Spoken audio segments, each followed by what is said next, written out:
Peggy 12.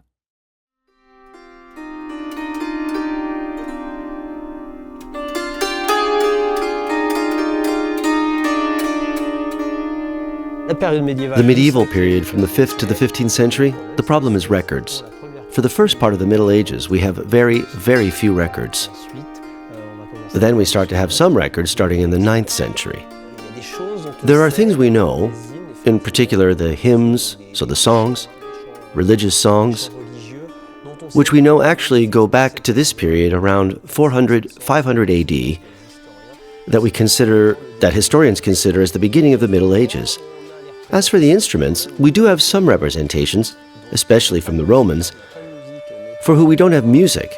We don't have musical records for the Romans, and after, we'll find records around the 8th, 9th centuries, not before. So we really have, during what is called the High Middle Ages, an absence of records. We're in a completely religious world. We're in a Christian world, and all the manuscripts we actually have are in all ways a production within a religious framework.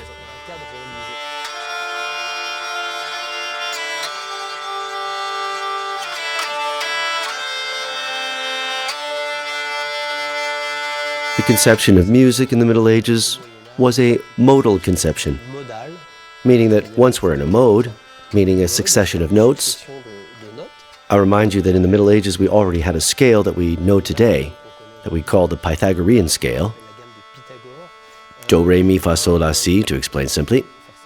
We're already in the scale, and once we start with a note, D for example, and then we'll stay with the D, we write what seems to be interesting to write. At the beginning, we don't know why we're going to write this music, since we're completely in an environment of oral traditions. I'll remind you that the music in the Middle Ages is a science. It's a number being made audible. It's thanks to this number, all the proportions that musicians know. Well, we think that we can explain the world, and therefore the divine.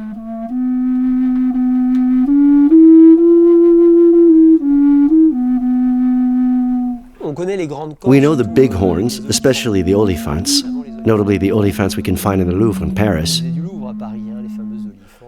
Roland's famous olifants, which are in fact horns. Here we have a horn flute.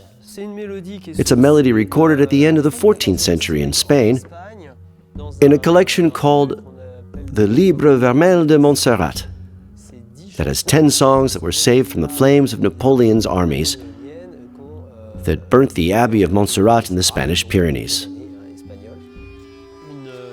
A proposal for the reproduction of a double flute. So we see the musicians represented with two flutes, which obviously allows them to create polyphonies. So I'm going to perform a song for you that is attributed to Richard the Lionheart. He was imprisoned for 2 years, and we attribute a song to him where he says that no one wants to pay his ransom. That was obviously an astronomical ransom.